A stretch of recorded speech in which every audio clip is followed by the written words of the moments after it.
Looking for the best walkers? In this video we will look at some of the top 3 walkers on the market. Before we get started with our video, we have included links in the description for each product mentioned, so make sure you check out to see which is in your budget range. At number 3. Drive Medical 2-button folding walker. The traditional 2-wheel walker.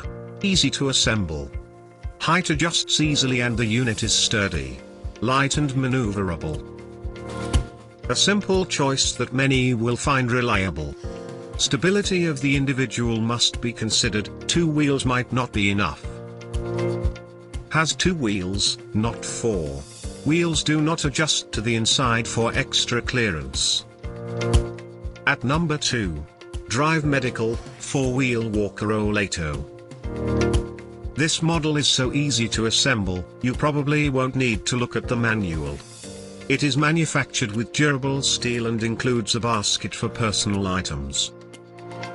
The handles are height adjustable and can be angled to suit the individual's needs.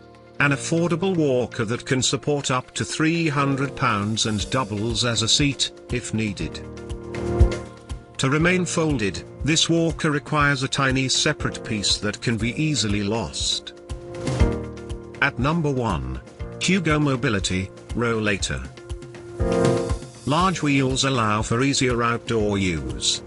Basket under seat is quite convenient. Sturdy unit rolls easily. A solid unit suited for a multitude of uses, whether indoor or outdoor. Its feature set and performance makes it the best on the market. Opening mechanism is sometimes tricky. Rear wheels do not swivel, making maneuverability a question. To buy or check price, click link in description. Please like and subscribe our channel for more products reviews.